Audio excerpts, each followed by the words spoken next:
बिस्मिल्लाहिर्रहमानिर्रहीम। I am Umair Nisar और आप देख रहे हैं मेरा YouTube channel think and grow rich with Umair Nisar. Dear students from all over the Punjab who are reading Punjab curriculum and text book board, आज physics class 11 physics chapter number 2 force and motion, इसका article number 2 start करने जा रहे हैं जी। Rectangular components of a vector, एक vector के rectangular components.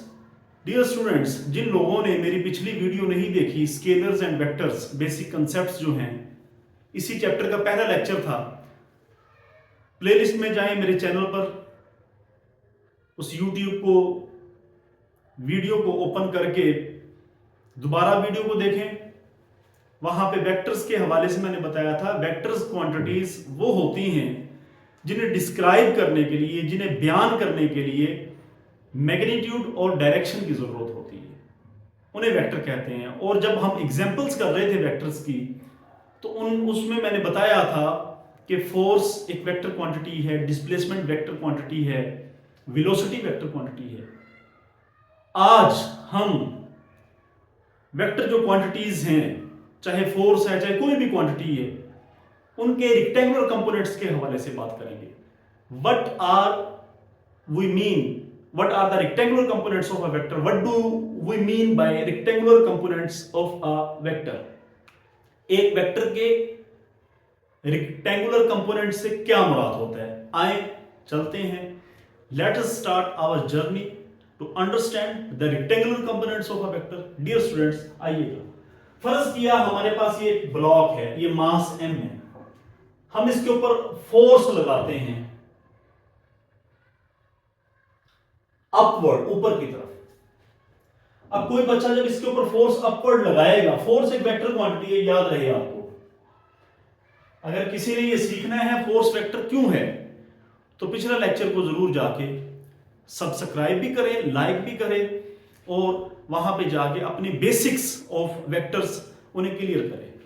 क्योंकि आगे एंट्री टेस्ट या जितने भी टेस्ट या पीपीएससी के एग्जाम या लेक्चरशिप फिजिक्स या जो भी आप देना चाहते हैं, तो उनके अंदर बेसिक्स, इंटरव्यू वगैरह में बेसिक्स का आना बहुत जरूरी है। Late us start. फोर्स एक वेक्टर क्वांटिटी है। हमने इस ब्लॉक के ऊपर, इस डब्बे के ऊपर फोर्स अपवर्ड लगाई, तो यकीनन ये किस तरफ मूव करेगा? साफ जाहिर है इसकी सिमत ऊपर की तरफ होगी। ये ब्लॉक ऊपर की तरफ अपवर्ड मूव करेगा क्योंकि डायरेक्शन ऊपर की तरफ है। तो ये vertically upward along Y axis vertically upward move करेगा। हाँ जी, अगर इस पे, और जब हमने इसके ऊपर फोर्स लगाई है राइट साइड पे, तो ये किस तरह मूव करेगा? ये हॉरिजॉन्टली मूव करेगा, राइट साइड पे मूव करेगा।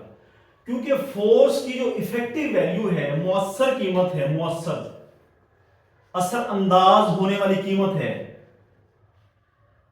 वो सारी की सारी इसी सीमत में। ये फोर्स है इन वन डायमेंशन, एक ही सीमत के अंदर कंप्लीट फोर्स लग रही है। ये भी फोर्स है in one dimension, vertically upward, डब्बा ऊपर की तरफ मूव करेगा। लिहाजा अब हम यहां पर आते हैं। अब यहां पे जो फोर्स इस डब्बे के ऊपर लग रही है, ना तो वो अलोंग एक्स एक्सिस इस तरफ लग रही है कि डब्बा इस तरफ मूव करे, ना ये वाली फोर्स जो है इसके ऊपर वर्टिकली अपवर्ड जैसे यहां पे ऐसे लग रही है कि ये इस तरफ मूव करे। तो यहां पे आप चेक कर सकते हैं डियर स्टूडेंट्स, यदि फोर्स ना इस सीमत में है ना इस सीमत में है। इस सीमत में मतलब ऐसे, अगर ऐसे होती ये फोर्स तो डब्बे ने ऐसे मूव करना था अलोंग एक्स एक्सिस। अगर यही फोर्स ऐसे होती तो डब्बे ने वर्टिकली मूव करना था। अब ये फोर्स जो है, क्योंकि एक्स और वाई डायरेक्शन दोनों के दरमियान में है, तो इस फोर्स की जो इफेक्टिव वैल्यू आएगी, जो असर अंदाज होने वाली कीमत या मुअस्सर कीमत इस डब्बे के ऊपर आएगी, वो दो सिमतों के अंदर आएगी। यानी कि इस फोर्स के लगने की वजह से ये जो ब्लॉक है ये अलोंग एक्स एक्सिस भी मूव करेगा, और इस फोर्स का कुछ ना कुछ असर जो है, कुछ ना कुछ हिस्सा जो है अलोंग वाई एक्सिस भी होगा।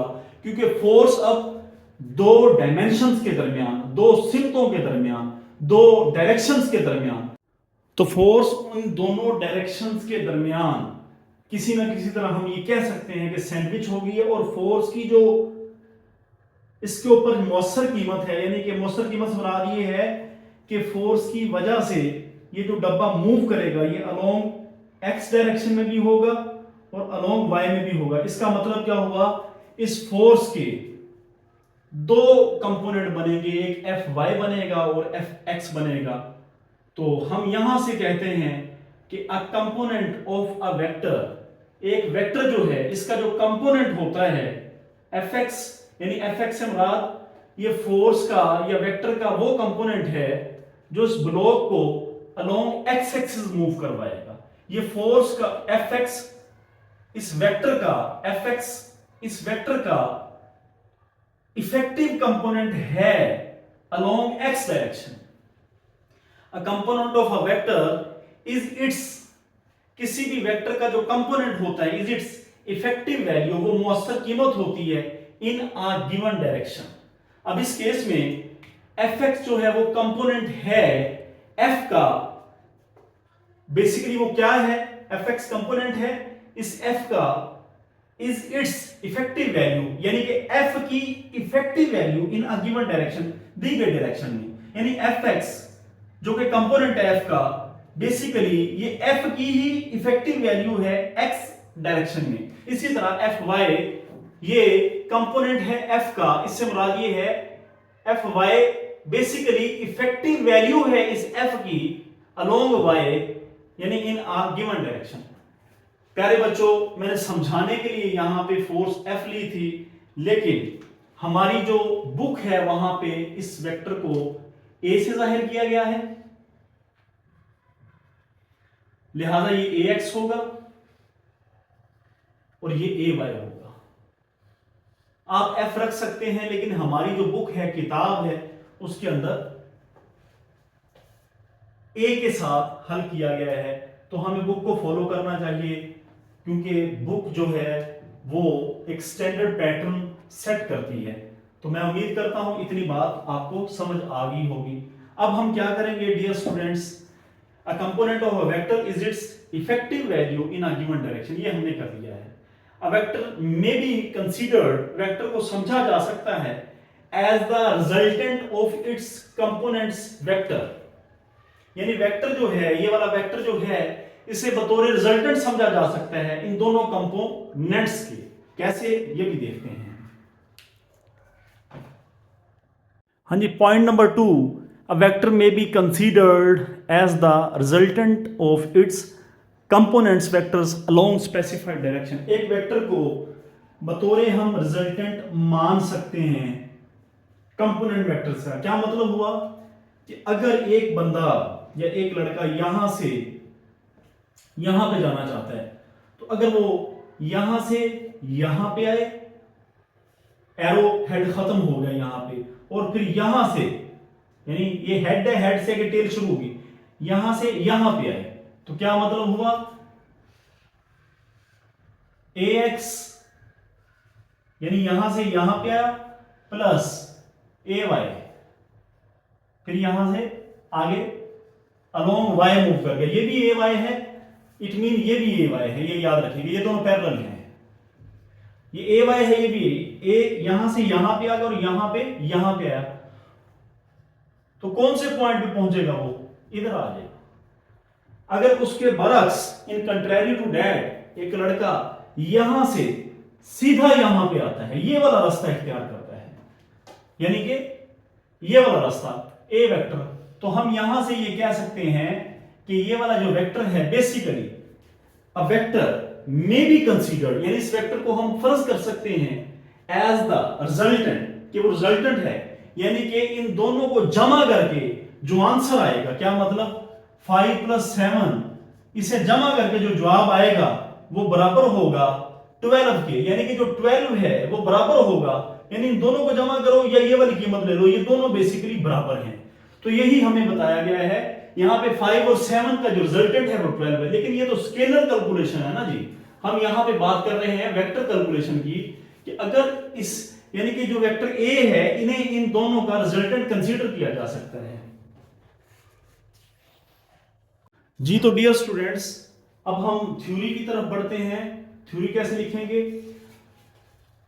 अच्छा, हमारे जो स्टूडेंट्स होते हैं वो थ्योरी के रट्टा मारते हैं, बस वो लगे रहते हैं let suppose A is a vector, B is a vector and we have find two rectangular components and its each and everything. ये तरीकाकार बिल्कुल गलत है। दरअसल उनका भी कसूर इस वजह से नहीं होता क्योंकि वो ज्यादा जो मेजोरिटी होती है, जो ज्यादा लोग होते हैं, वो साफ ज़ाहिर है 9th 10th क्लास जो है वो उर्दू मीडियम से पढ़ के आए हुए होते हैं। तो जब वो इंग्लिश मीडियम में स्विच ऑन होते हैं तो उस वक्त उनके लिए एक 180 डिग्री यानी कि मुकम्मल यानी कि सेटबैक उनके लिए आ जाता है। तो मैं यहां पर इस प्लेटफॉर्म के तवसत से आपको थ्योरी याद रखना भी सिखाऊंगा। तो ये थ्योरी जो है वो भी हम इसके जरिए याद करेंगे।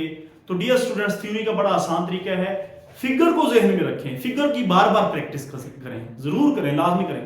तो क्या है, ये हमारे पास वेक्टर ए है, इसे हमने रिप्रेजेंट किया है लाइन OP से, और ये वेक्टर ए कितना जाविया बना रहा है, थीटा बना रहा है।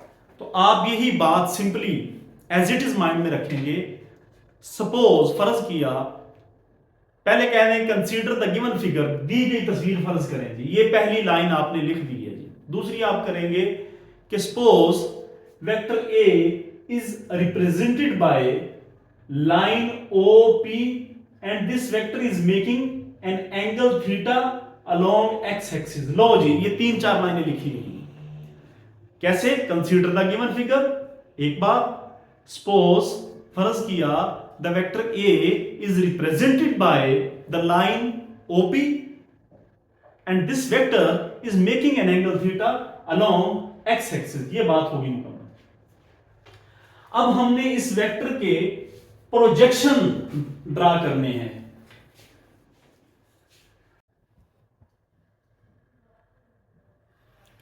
अब हमने इस वेक्टर के प्रोजेक्शन से मुराद ये होता है कि अगर हम यहां पे रोशनी लगाएं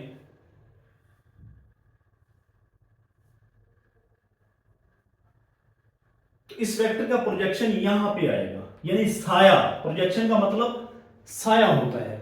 अब हम क्या करेंगे, draw the projection of vector A along X axis and along Y axis. तो अलोंग वेक्टर ए का जो प्रोजेक्शन है हमने अलोंग एक्स एक्सिस जो ड्रा किया है वो कितना है, OM है। इसी तरह इसी वेक्टर का प्रोजेक्शन अलोंग वाई एक्सिस कितना है, हमने ड्रा किया है वो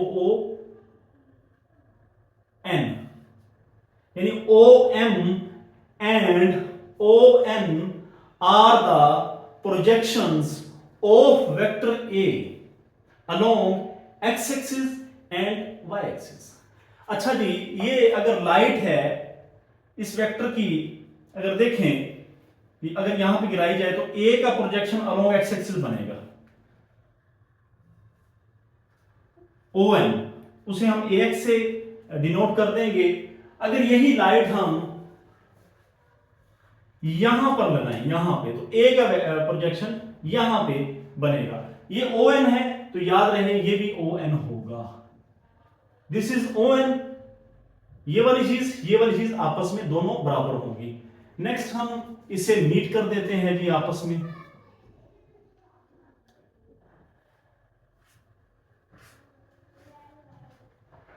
हाँ जी, अगर ये AY है तो ये भी AY है, अगर ये AX है तो ये भी AX है।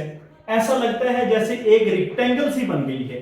तो इस वजह से ही AX और AY को रेक्टेंगुलर कंपोनेंट्स कहा जाता है। ऐसा लगता है जैसे एक रेक्टेंगल सी बन गई है, ये इसके पैरेलल है तो AX है, ये भी AX होगा, ये AY है तो ये भी AY होगा।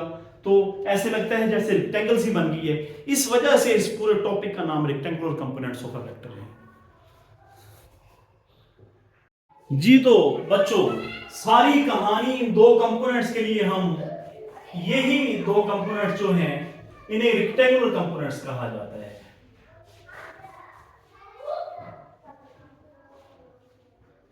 रेक्टेंगुलर कंपोनेंट्स कहा जाता है। क्यों कहा जाता है वो समझा दिया मैंने एक बात। दूसरी, इन्हें आप effective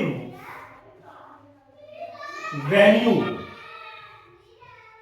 of a vector in given directions, in given specified directions, ये भी हम कहते हैं ax ay इनके दरमियान पे यहां पे आप एंगल ड्रा करके देख लें तो भी 90 डिग्री बनेगा। ये है ax, ये है ay, यहां पे आप ड्रा करके देख लें तो भी 90 डिग्री बनेगा। तो हम यहां से कह सकते हैं रेक्टेंगुलर कंपोनेंट्स की डेफिनेशन हम बना सकते हैं यहां पे, दोज कंपोनेंट्स ऑफ वेक्टर के वेक्टर के, ये वेक्टर है, इस वेक्टर के वो वाले कंपोनेंट जो एक दूसरे के परपेंडिकुलर होंगे उन्हें रेक्टेंगुलर कंपोनेंट्स कहा जाएगा। जी तो स्टूडेंट्स आपको नजर आ रहा होगा रेजोल्यूशन ऑफ अ वेक्टर क्या होता है, resolving a vector it's components, एक वेक्टर को उसके कंपोनेंट्स में तहलील करना, यही तो रेजोल्यूशन ऑफ वेक्टर है जो हम करके आए हैं। वेक्टर ए को वेक्टर ए एक्स और ए वाई के अंदर हम करके आए हैं। तो क्या है जी, resolving a vector into its components is called resolution of vector. नीचे रेक्टेंगुलर कंपोनेंट्स की भी तारीफ दी गई है, those components of a vector which are perpendicular, यानी कि जो परपेंडिकुलर हैं, थीटा उनके दरमियान 90 डिग्री है, या फिर अमूदन है, या फिर राइट एंगल पे टू ईच अदर है, आर कॉल्ड रेक्टेंगुलर कंपोनेंट्स, उन्हें भी रेक्टेंगुलर कंपोनेंट्स कहा जाता है। जी हेड टू टेल रूल कैसे अप्लाई होगा कि अगर एक लड़का, ये कोई भी स्टूडेंट, ये कोई भी यहां से यहां तक जाना चाहता है तो क्या तरीका होगा, ये चेक कीजिएगा। यानी ओ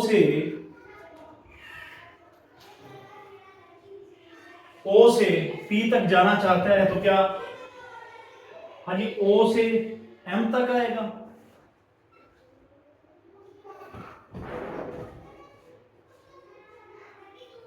जमा M से P तक आ जाएगा।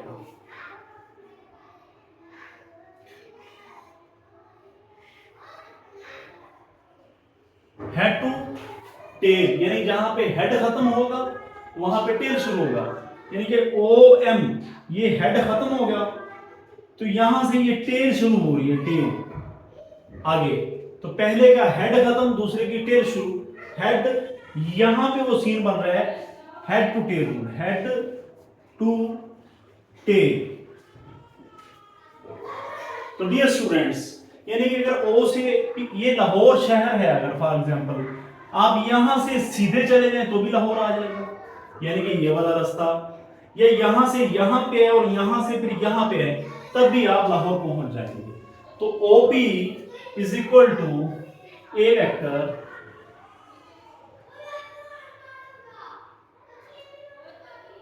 इसी तरह ये AX है, OM is equal to AX, ऊपर हम वेक्टर लगाएंगे plus this is equal to AY।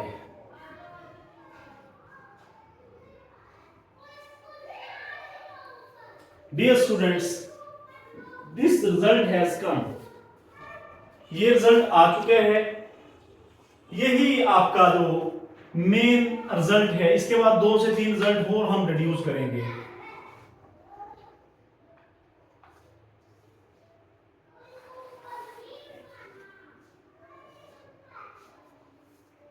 यानी कि एक वेक्टर वो इक्वल होता है अपने ही रेक्टेंगुलर कंपोनेंट्स के सम के। तो यही बात मैं शुरू से बता रहा हूं कि ये वेक्टर जब इसके ऊपर अप्लाई हो रहा है तो ये वेक्टर अब सिंगल डायमेंशन में नहीं, अलोंग एक्स भी उसका असर होगा और अलोंग वाई भी, तो वो हमें नजर भी आ रहा, लेकिन हमने पहले फोर्स लेके किया था। अच्छा सारे बच्चे 1 मिनट के लिए यहां पर देखें भाई, मैंने बताया है कि वेक्टर के अंदर 2 चीजें होती हैं, एक होती है उसकी मैग्नीट्यूड, दूसरी होती है उसकी डायरेक्शन।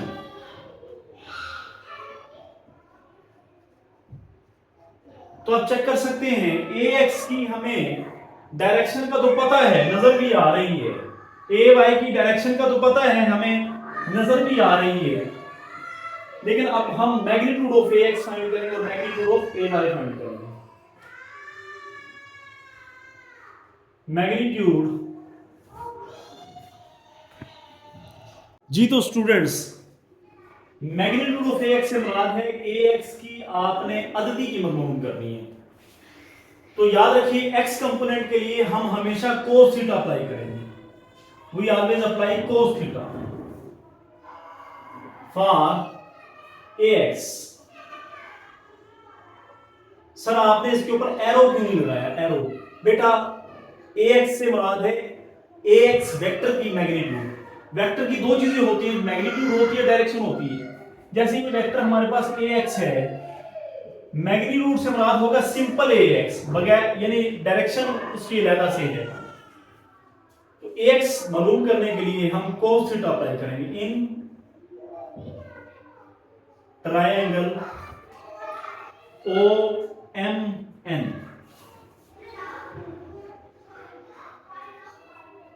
हाँ जी, cos थीटा अप्लाई करें। cos थीटा क्या होता है आप पढ़ के आ चुके हैं 9th जमात में। उर्दू में मैं समझा देता हूं, इसे कहते हैं कू। कू का मतलब है कायदा बटा भीतर, काफ से कायदा। और थीटे के सामने अमूद होता है, ये याद रखिए, थीटे के सामने अमूद होता है। ये जो बचा है इसे कायदा कहेंगे, और वितर क्या होता है? ये तिरछी जो लकीर होती है, ये वितर होता है। तो यहां पे हम सिंपल ए लगाएंगे, वेक्टर नहीं लगाएंगे, क्योंकि कोस थीटा जो होता है ये ट्रिग्नोमेट्रिक रेशियो होती है दो लंबाइयों की।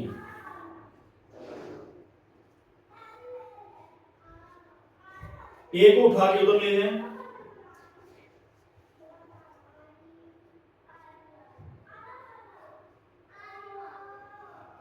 ले जी ax आ चुका है। अब हम फाइंड करेंगे ay। जी तो डियर स्टूडेंट्स, अब हम ay की मैग्नीट्यूड फाइंड करना चाहते हैं। ट्रायंगल OMN के अंदर दोबारा आ जाए तो साइन थीटा हमने अप्लाई किया, वो था u, अमूद बटा भीतर, अमूद बटा भीतर। थीटे के सामने अमूद होता है, ये थीटा है, इसके सामने जो है यानी ए वाई ये अमूद है, और भीतर क्या होगा? ये ए होगा। इस ए को उधर ले जाएं,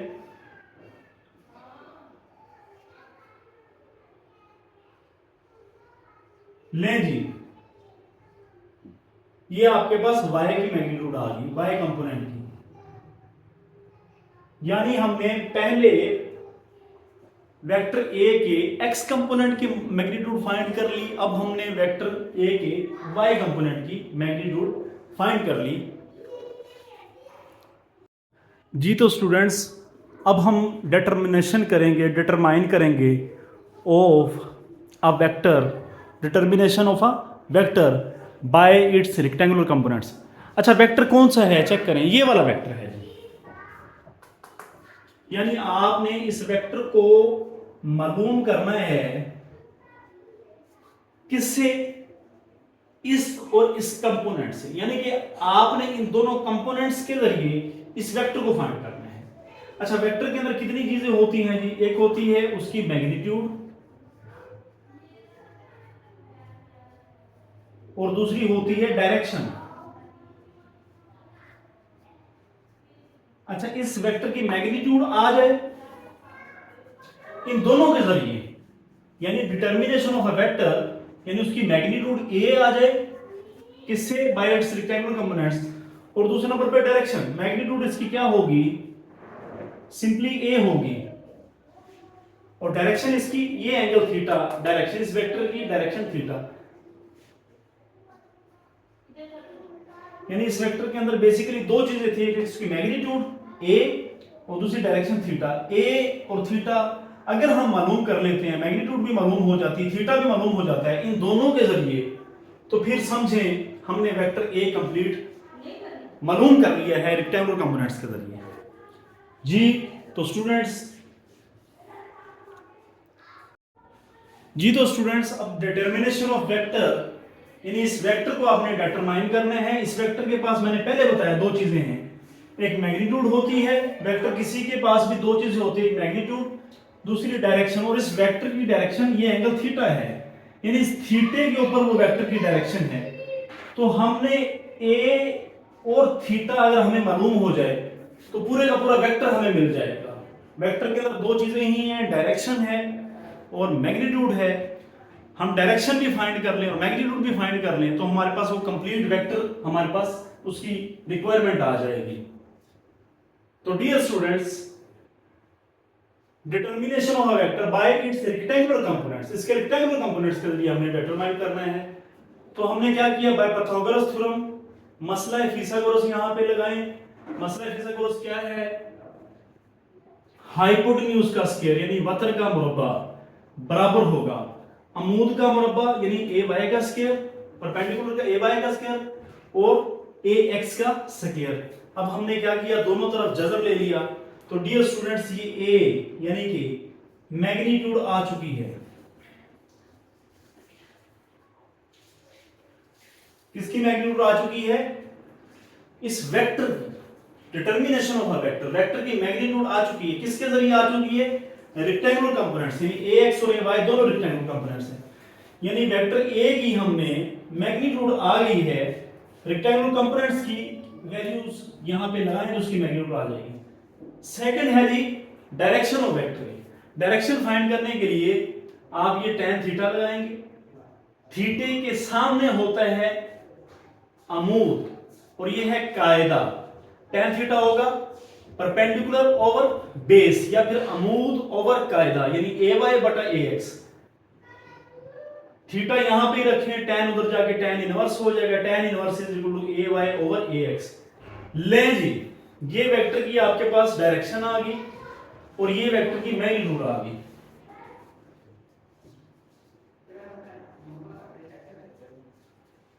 इक्वेशन 1 एंड इक्वेशन 2, इक्वेशन 1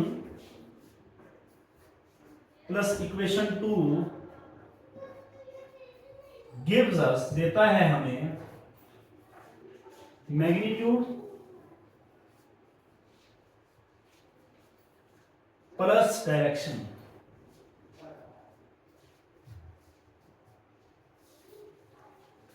तो ये है डिटर्मिनेशन ऑफ अ वेक्टर, हमने फाइंड कर लिया।